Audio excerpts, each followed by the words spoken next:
So welcome back everyone to another incredible episode of Chat with Dan here for today on the show. What can I say? We're having an incredible super badass Tuesday because we have the incredible, the amazing, the one and only, the superstar, the badass, the one and only Louisa. Louisa, how are you today? I'm wonderful. Thank you so much for having me. I mean, what better way to have an incredible super badass Tuesday than to be chatting with someone as badass as you? You know what I mean? Oh, you're so sweet. Thank you. Absolutely. Now, if you are new to the channel, don't forget to leave a like, subscribe, follow. It helps a lot. But also on the description below, you're gonna find all of Luisa's social media. Let's follow her. Let's find out why she's super badass. We're on a mission right now. And without further more, let's jump in. So I want to start this whole epic conversation by throwing out the very first question, which is, what was the moment when you knew this was this was more than a passion, that acting had become like your purpose now? Oh, I love that question. I feel for me, it wasn't really like there wasn't a moment that was a grand epiphany or anything like that. It was something more, it was quieter, and it was something that was building inside of me for a long time, of trying to find a way to use my sensitivity, all of the creativity and the artistry that I felt in me that felt like it didn't have a place in this world. And when I started acting, I had quite a few moments on stage and on set where I just felt such a presence. Like I just felt so present in that moment. I felt so peaceful. I felt so alive. I felt like I really belonged and I was among other creative people. And I think it was those quiet moments of just like, it kind of took my breath away. I was almost awestruck of this feeling of inner calm, but also of inner fire, and that balance between the two that made me feel like this is something I feel like I was meant to do. And the rest is history. That the path that it's taken me, I can't say enough about how much I've loved the journey so far, and the fact that it's taken me on such a path where I've met people, I've had opportunities I would have never expected to have. And I just kind of stumbled into acting, but sometimes you find yourself in unexpected ways, and then your whole life transforms. And that was the case for me with acting. There you go. Okay. In your experience, does becoming a great actor require breaking yourself down or building something entirely new?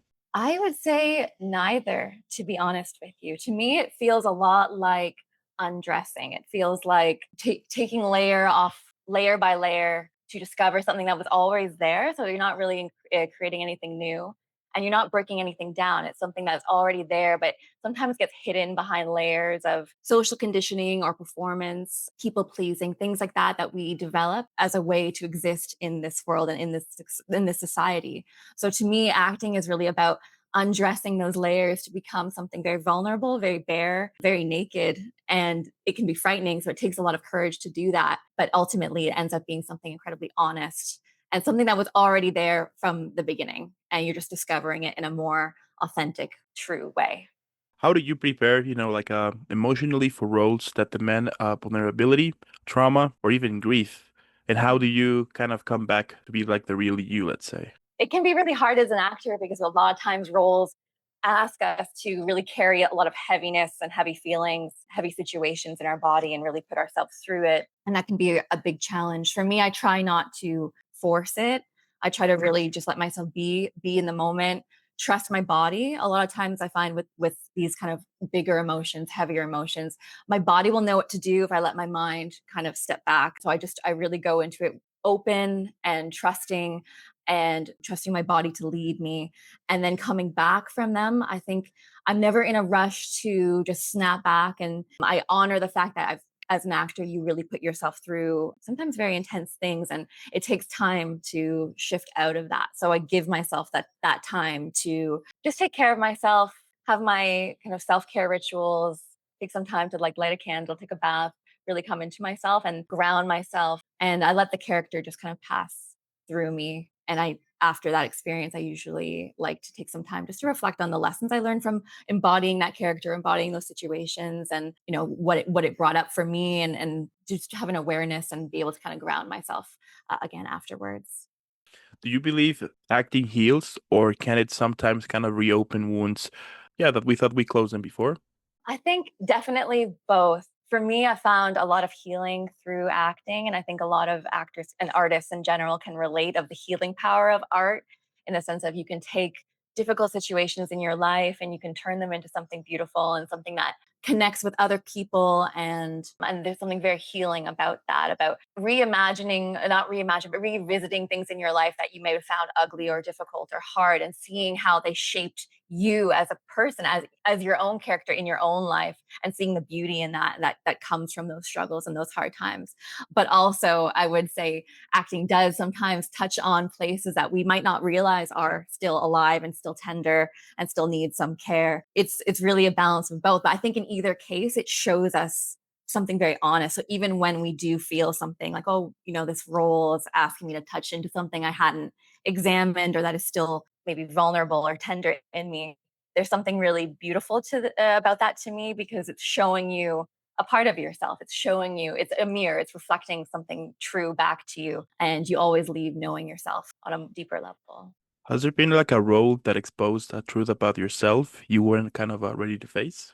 I feel that it's so interesting. It's kind of incredible how this happens, but I feel that I've definitely learned truths about myself through the characters I've played and through the work I've done. But it seems that every character comes to me at the exact time that I need that character. And I always feel that when I do uncover those different layers of myself and of my craft, it's at exactly the right time, exactly the time that I'm ready for it. It might feel like a little bit of a push, but it seems that these characters come to me to teach me a lesson when I'm ready to learn that lesson. So I haven't had yet an experience where I've been not ready for those discoveries.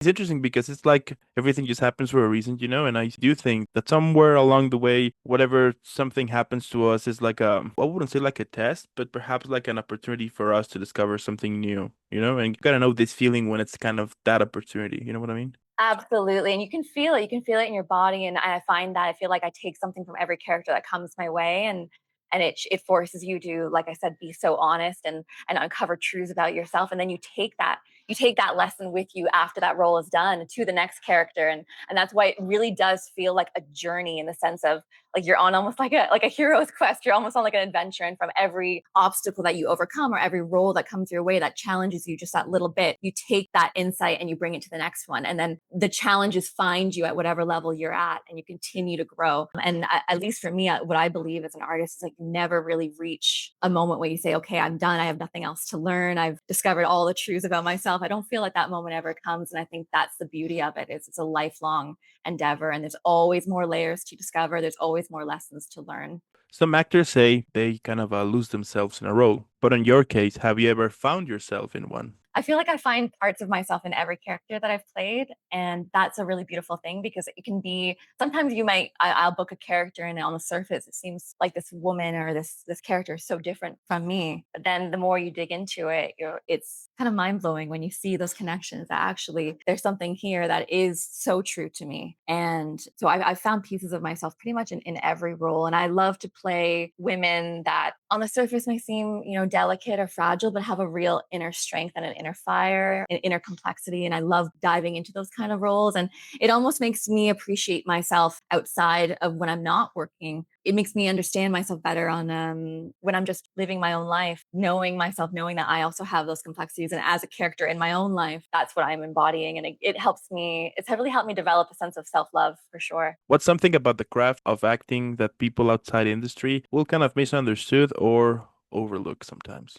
I think the biggest one is, and I get this all the time. Like I had an Uber driver the other day, and I told him I was an actor, and he's like, "Well, like, should I believe anything that you say? Like, everything you say, you must be a fantastic liar.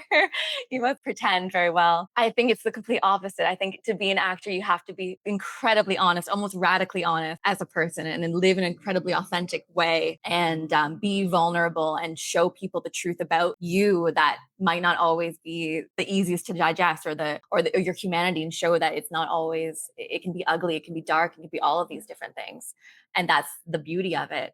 And so I think the big misconception is that actors are liars, because I think to be a great actor you have to be incredibly honest. course, and I think that is what makes a great character, and I think also that is what makes a memorable character for generations, for generation. You know what I mean? Like I think that, or at least to me, that when I watch something, there has to be like this kind of like what's the word here? Like what I'm trying to say here is that if the actor is real with their emotions of playing the character, then definitely I'm gonna have my attention to it. You know what I mean? Because that's what you want. You want kind of this truth, right? You want this kind of feeling to it. And if you just kind of are not honest with yourself and just kind of this lie going on, you're gonna feel it, and then it's not gonna be kind of authentic. I think that is like the word here. You know, you want authenticity as much as you can. You know what I mean? So. 100%. And there's two things that came up to me when you were saying that. One is how incredibly intelligent audiences are, and you can be an act. You can be if you're acting, if you're living a lie, if you're like putting on something.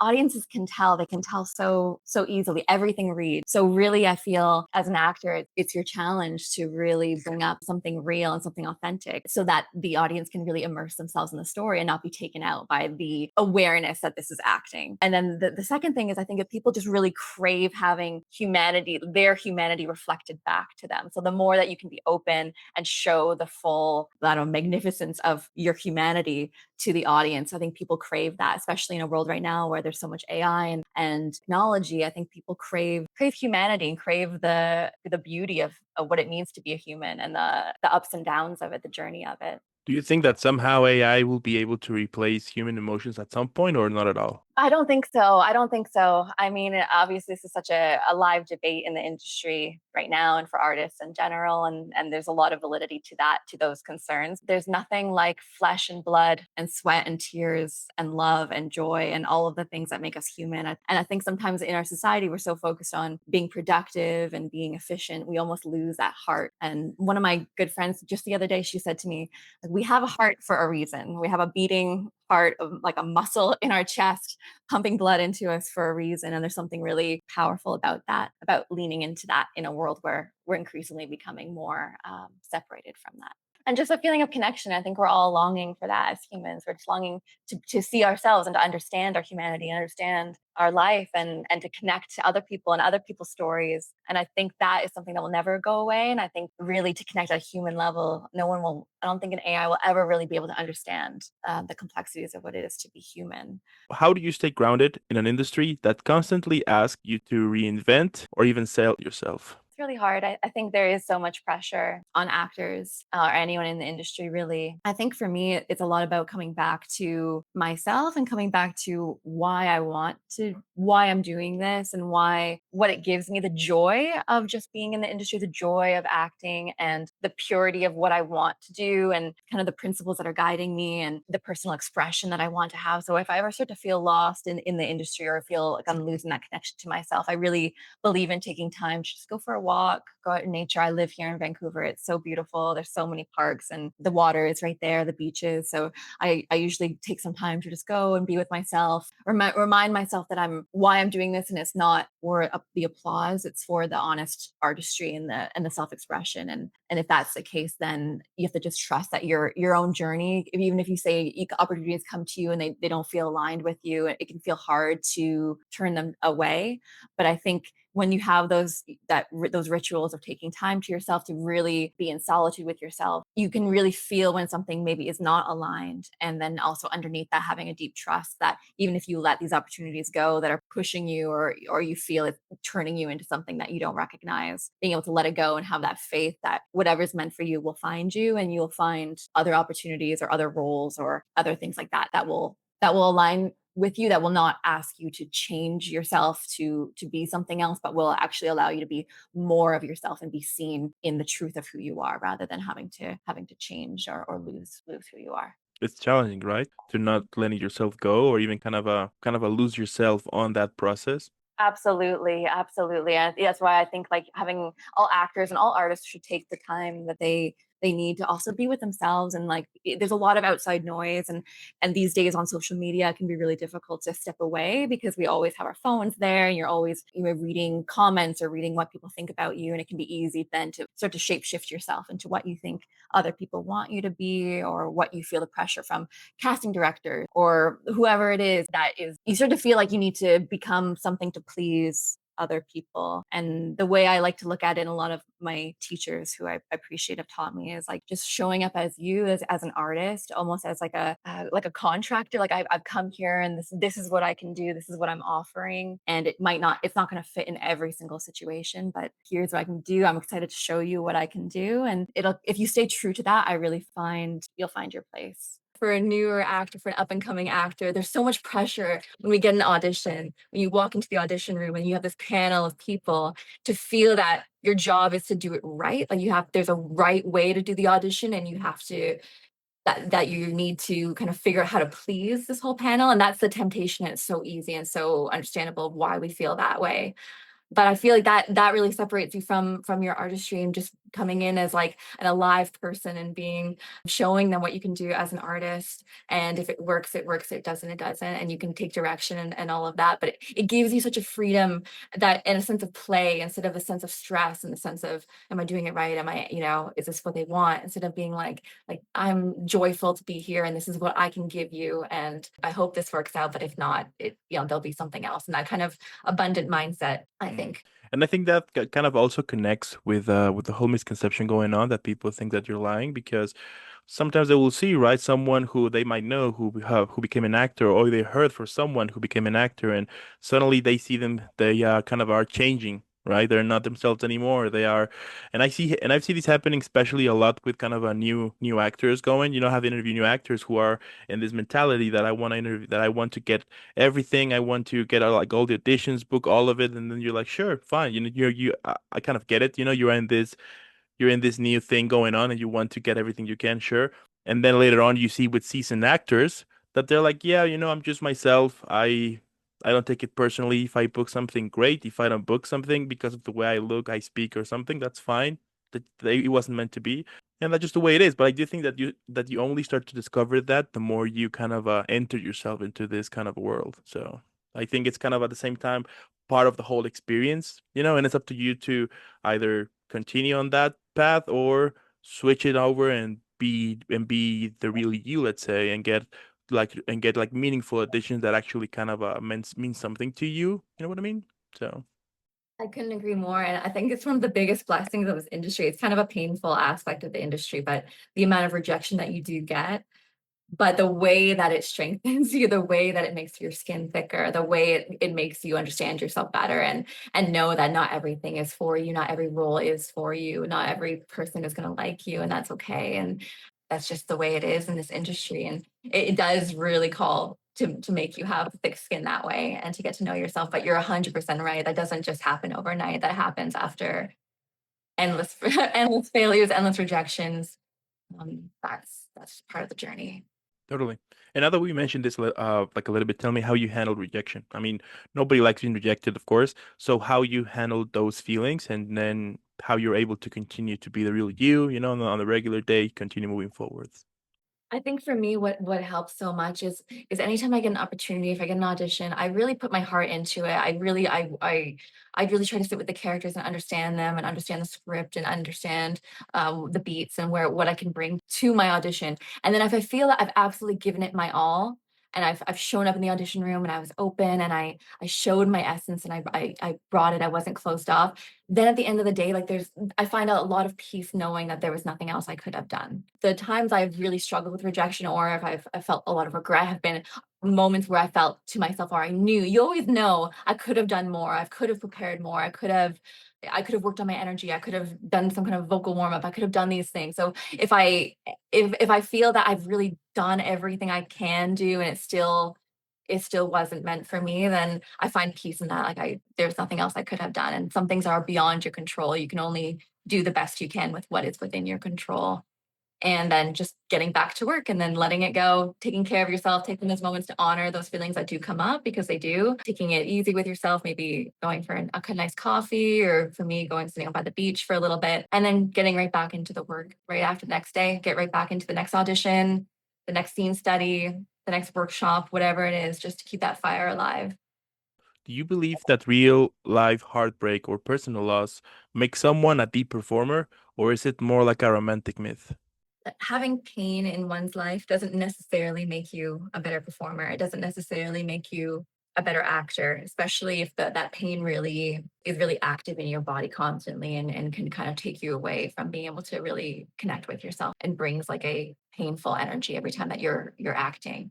So I don't think that necessarily having pain or trauma makes you a better actor. But I will say, I do think that the best actors or the best artists in general have lived full lives, have had a range of human experiences. So I think in one sense, it does make you, in my perspective at least, make you a deeper actor, a better actor to have had a wide range of lived human experiences, including the ones that are painful, because then it helps you have more empathy to the characters. It lives in your body, so your body can remember those feelings. The sense of memory can come from your own lived experiences. So I do feel that having a range of experiences in one's life does give you almost like more shades of paint, if you're a painter, to play with. And as an actor, you have more emotions, you have more memories, you have more lived experiences to play with in your characters because you've lived them and you've experienced them. So I think there's a fine line, because if you have experiences that are very painful, sometimes it can block you as an actor. But I do think that living a full life full of joy and grief and sorrow and all of it does give you more nuance and more shades to play with in your palette.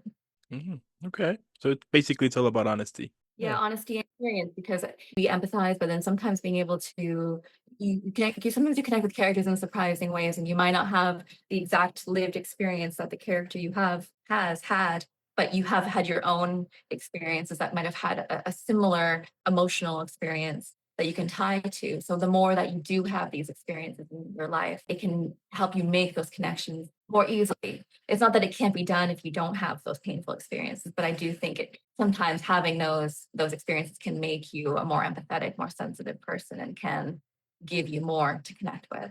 And have you ever turned down a role because it didn't align with who you are or with who you are becoming? Yes, and that's very difficult, especially at a stage where you're ascending, and it can be so difficult because you get these roles, and the opportunities come to you, and you love to. If speaking for myself, I just love to act. So anytime I get an opportunity or someone tells me that they want me to act, I'm just like, oh, okay, like I would love to. I would love to. I love the opportunity to act.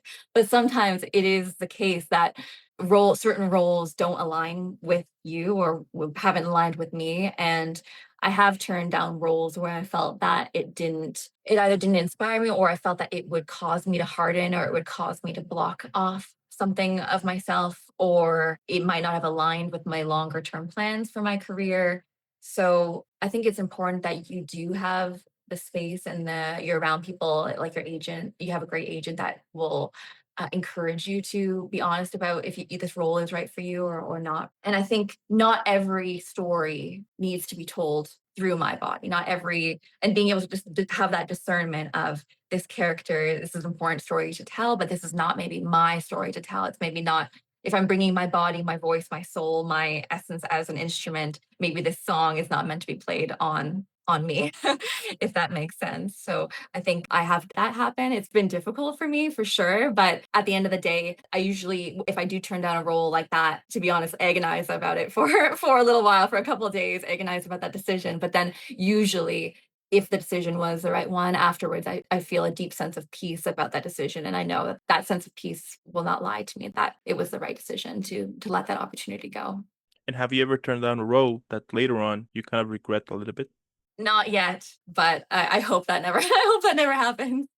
Now, how do you navigate, right, between those silent moments where the famous imposter syndrome creeps in? I think it kind of ties a little bit back to what I was talking about earlier, where I take a lot of time to myself. I spend a lot of time in solitude. I spend a lot of time reading and writing and painting and going out for walks in nature. And I think coming back to those moments of where I can really hear my inner self clearly, and knowing why I'm doing this, and that it's not necessarily for the applause. So when you have that imposter syndrome, I think sometimes it's like, I don't know, it's like this feeling of disconnect, or this feeling of like that there is this ideal of what you should be, and that you're not there yet. And it can be hard, especially as an actor. I'm in a bunch of different acting classes, and things like that. It can be hard sometimes to when you're getting notes or you're working hard on a scene and it's not improving to have that those moments of doubt they come in for sure. But I think it's just kind of about just remembering that there's nobody else who can embody you and your aliveness. And as an actor, we're called to bring our aliveness, our the richness of our external life, all of our history that's led us up to this place, and our internal life to the roles, and just having that faith that you can't be really an imposter because your job as an actor is just to be a true human and a true art, like a true artist. So nobody else can be alive in the way that you are alive. So knowing that it makes you special. Every single person has a special story to share, and every single person has something to offer in this industry. It's just about having that confidence in that, I think. It's not always easy. I really believe in like radical authenticity and like honesty. It's like you have those moments that come in and it's like honor that. Like that there's something beautiful about that, that you do have those moments of doubt that come in, and that is true. Instead of trying to pretend like you're confident 24/7, it's like, no, it's human to have those doubts come in. And if you can embody that, even if you learn lessons from that that you later bring on to your work, I think that connects with other people. Because I think feeling that imposter syndrome or feeling those doubts or that low confidence that comes in once in a while, like that is something I think it's almost universal. I think most people feel that at some point. So instead of trying to hold ourselves to an ideal where we never feel that way, it's just like letting yourself be gentle with yourself and like, okay, those moments I do feel that way. I'm going to feel that doubt, but I'm going to carry on. I feel that fear. And I feel that sometimes when I'm going out on stage or going to perform a scene, it's like you feel that fear, you feel that those insecurities, and then you just carry on. And that's the courage that's required, I think.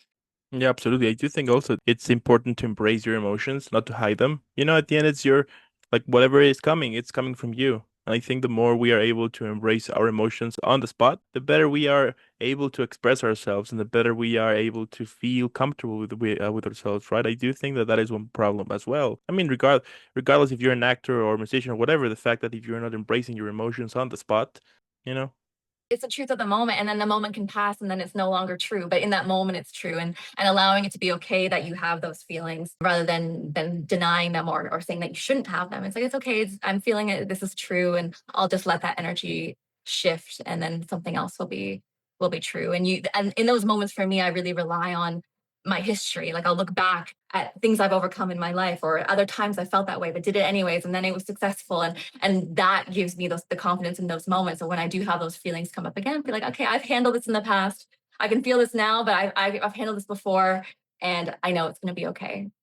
yeah, absolutely. And it's more honest and it's super healthy and it's even better if you're able to actually express it on the spot, be comfortable with it because it comes from you.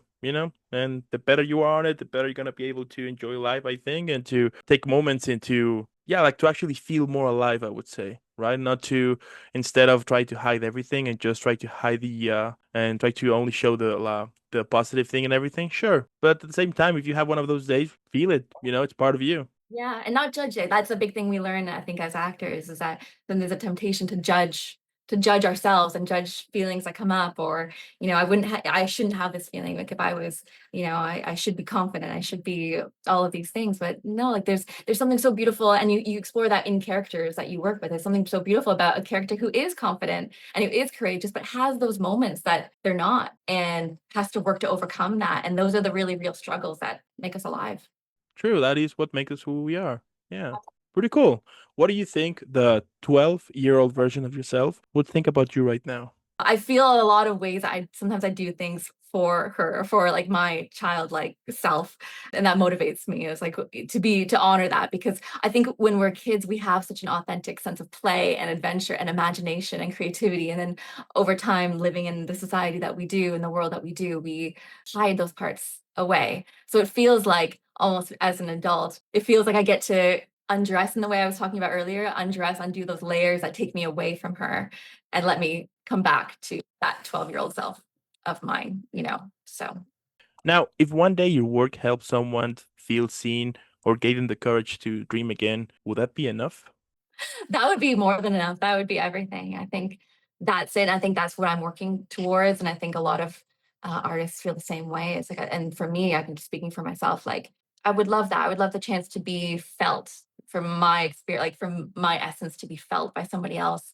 and not necessarily, it's not necessarily about being seen, but being felt. And if someone experiences my work and feels that they can connect to it, and then it calls them to be more vulnerable or have a positive influence on them in some way, that's everything. There you go. I like it. Even like more badass. There you go. And switching to our next section here. Rapid fire questions, yes, no, or pass. Super simple. I'm gonna be asking you 10 questions. You can say yes, no, or maybe pass. All right, I'm ready. Do you ever stay in character after the director yells cut? Yes. Have you ever cried in a scene that it wasn't scripted?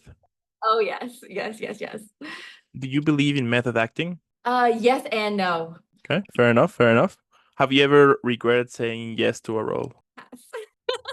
Fair enough. Do you think awards still matter? No. Have you ever rewritten a line in your head because it didn't feel real? Yes, yes, many, many times. Do you think fame ruins craft? No. Would you take a break from acting if your soul asks for it? Yes. And before wrapping up, tell me what motivates you. We know we all have those days that basically we just want to quit. It's inevitable, happens to all of us, regardless of what we do. So, how you stay positive or focused on a day that, you don't feel well somehow? That's hard. I think there's multiple things that I do that inspire me. One is just the principles of what I believe in, and that's beauty and expression and truth and freedom. And so those principles guide me. So if I remember that, like I remember what I'm doing, I believe that I have beauty and creativity and expression to offer the world in artistry, and that I feel it's my purpose to embody that and to do that. So that motivates me on hard days when you feel disconnected. Be like, okay, remember what am I working towards? What are my ideals that I'm working towards? And that's a big one for me. The other one is the other people too that you're working with. If you're, on the stage, you're part of a troupe, or on set, you're part of a cast. Everyone depends on everyone else. So it's not just about you. It's about the rest of the team. It's about the story. It's about the characters. It's about the writing. So you have a role to play, and it's not just about you. So you have to get yourself up in those harder moments because other people are depending on you, and the story needs to be told. So I think that motivates me. And just also, there's certain exercises that like I've done as a person in terms of like journaling and stuff like that. When you think about your life and you think about the legacy that you want to leave, and even if that's just like a legacy for yourself, just knowing that you've done what you wanted to do, and that motivates me sometimes. It's about thinking about like if I was 90 years old and I'm looking back at this time in my life, what would I have wished I had done? What do I want to be written about me? What do I want my family and friends to say about me and what I did and how I showed up? And I want to be someone who always was courageous to go after what I believed in, and go after my dreams, and go after who loved the arts and who embodied the arts every day. And so that motivates me too, about thinking about my future self and how I want my life, how I want to look back on my own life. What would you say to those who are, either starting out into something new, or perhaps they're a little bit afraid of the what if, right? What if it doesn't work, whatever. Or even, because it happens too, that whenever you want to start something new from your close circle, family, friends, perhaps they might be telling you not do it, you're going to starve, like all of those things. What would you say to those people who are thinking or questioning if they should take the jump into something new? I think it goes back to just trusting yourself, trusting the wisdom that already exists in your body. If you feel calling to do something, I really believe that there's a reason why you feel that way, and that you shouldn't deny that feeling, and that you should try. And I feel that there's such a sense of peace, and even like if you try but you fail, at least you know that you've tried. And for me, I'd rather feel that pain, the pain of trying and failing, than what I imagine the immense pain of having a dream or having something you want to do and never giving yourself the permission to fully explore it and fully embody it. And know that other people usually give advice or might discourage you because they're coming from their own perspective and their own set of beliefs. But you don't have to choose to adopt those same beliefs. You don't have to choose to adopt that same mindset. You have the freedom to choose. This is your one wild and precious life. And it's up to you to decide what you want to do with it. And my last question here, so we can all enjoy and relax after an incredible chat here. So here we go. What do you think that could be the best title for this episode? The word that comes to my mind is just aliveness, embodying what it means to be alive. So do you want that to be the title, embodying what it means to be alive? I feel like you're the pro. You're the pro here with titles, but that's something I think was a theme that came up quite a bit in our discussion. All right, so that's gonna be the title. Sounds like a franchise. Who knows? Wonderful. And I mean, at the end, what can I say? The fact that you're pursuing what makes you happy, that's badass. That's incredible. You're amazing here. The fact that you're going outside the box to go pursue something that really drives you. We all know that it's easier said than done, and sure, it can be a pain in the butt sometimes. But you're showing out there, you're making results, you're actually going for it. I think that is super impressive and amazing because it besides you creating cool characters for us to enjoy, you're also showing between the lines that everything can be that everything can be possible, right? That dreams can come true, which I do think that is super something positive to it, and something that we should be focusing on, taking into consideration the fact that dreams can come true, to have like this world of positivity around, because right now, let's face it, we're living in an era that suddenly we want to kill each other and it's just bad. But the fact that we can rely on people like you who are doing something because it's fun, it's what drives them, it's cool. I think that is super cool and it's amazing. And I think that is why we have people like you in this world, So that's pretty cool. We discovered why you're badass. Here we go. Thank you so much. I really believe in that so much. There is so much hard things going on in the world, and ugliness and horror and travesty going on in the world, that to remember that there is still beauty out there, and there still is play and wonder, to remind other people of that. I think that would make me so happy. So thank you for your kind words. Absolutely. There you go. Now, I do want to thank also those who stayed the whole episode. Let us know what you think in the comments below. But also, about this point, come on, you should know why Louisa is super badass. Let's follow her. Let's make her viral. # Team Louisa. And again, thank you for making this happen. Keep shining out there. Keep rocking. Keep kicking ass. Keep doing what you do. And I'll be seeing you in the next one. See you soon. Thank you. All right.